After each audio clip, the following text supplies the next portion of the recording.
പൂരത്തിന് വന്ന ആളുകളെ ചിതറിക്കുകയാണ് ചെയ്തത്. ആരാ ചെയ്തത്? ADGP. നിങ്ങൾ അറിയാം. ADGP MR അജിത് കുമാർ അദ്ദേഹം നേരിട്ട് അവിടെ ഹാജരുണ്ടായിരുന്നു.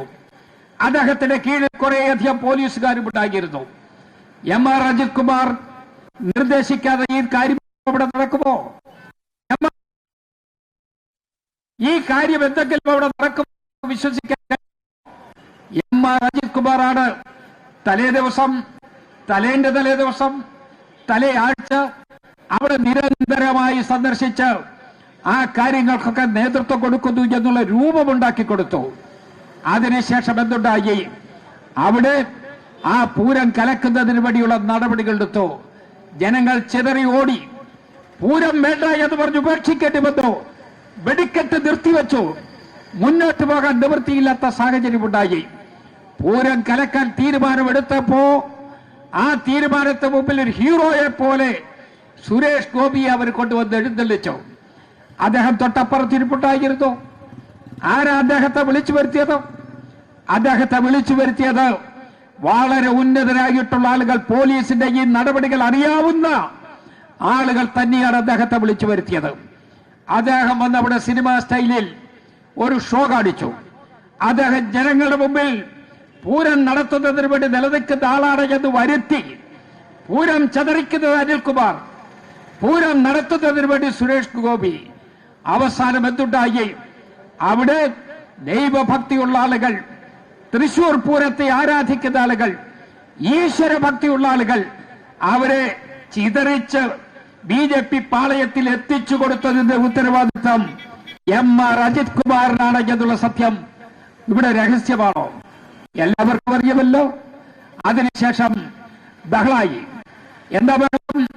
CPIയുടെ സുനിൽകുമാർ തോറ്റുപോയി, ദയനീയമായി തോറ്റുപോയി. CPI അപ്പോൾ പറഞ്ഞു പൂരം കലക്കിയതിനെ കുറിച്ച് അതിനെക്കുറിച്ച് ചർച്ച വേണമെന്ന് പറഞ്ഞു. ചർച്ചയൊന്നും ഉണ്ടായില്ല.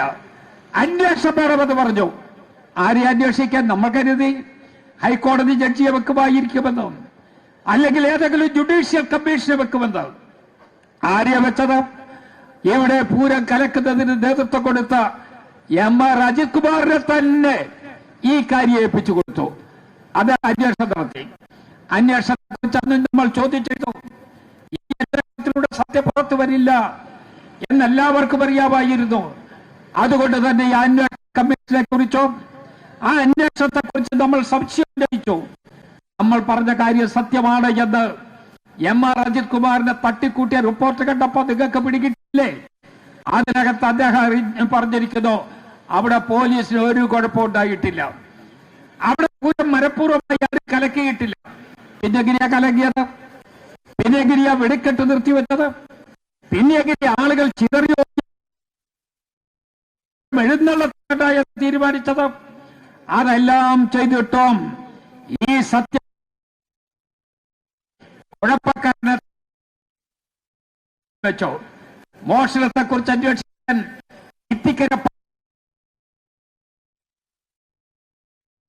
ആലോചിക്കാൻ എവിടെ നിൽക്കുന്നു എന്ന് നിങ്ങൾക്കറിയില്ലേ? അപ്പോ പൂരം കലക്കുന്നതിന് വേണ്ടി എടുത്ത ആളുകൾ, അതിൽ ഉപയോഗിച്ച ആയുധങ്ങൾ, അതിനുവേണ്ടി വിനിയോഗിച്ച ഉദ്യോഗസ്ഥർ, അവരെ രക്ഷിക്കുന്നതിന് വേണ്ടി സ്വാഭാവികമായും ഈ അന്വേഷണ കമ്മീഷനെ ആയുധമാക്കുകയാണ്. ആരാ അന്വേഷണ കമ്മീഷൻ വെച്ചത്? അന്വേഷണ കമ്മീഷൻ വെച്ചത് മുഖ്യമന്ത്രി. ഇവിടെ നമുക്കൊരു DGP ഉണ്ട്. ആ പാവൻ DGPയെ കുറിച്ച് ഒന്നും പറഞ്ഞിട്ട് കാര്യമില്ല. എട്ടും പൊട്ടും തിരിയാത്ത ഒരു പാവൻ DGPയെ ഒരു മൂലയിൽ കസേര കൊടുത്തിരുത്തിയിരിക്കുകയാണ്. അദ്ദേഹത്തിന് മിച്ചം കിട്ടുന്ന ക്രോസ് ബെൽറ്റും തലയിൽ വെക്കുന്ന ഒരു തൊപ്പിയും അതിനോടൊപ്പം അതിനേക്കാൾ അപ്പുറത്തൊന്നും അദ്ദേഹത്തിനില്ല. കാര്യമെല്ലാം ചെയ്യണമെങ്കിൽ ക്ലിഫ് ഹൗസിൽ ഉത്തരവ് വേണം.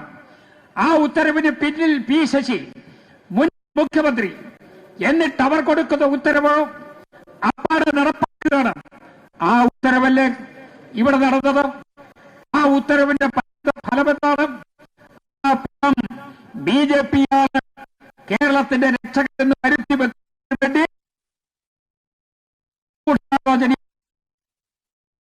ായിരുന്നു. ഇപ്പൊ ഏറ്റവും അവസാനം വന്നപ്പോഴെന്തായി? അജിത് കുമാർ BJP-യുടെ ആളുകളെ വിട്ട് RSS-മായി ചർച്ചയായി.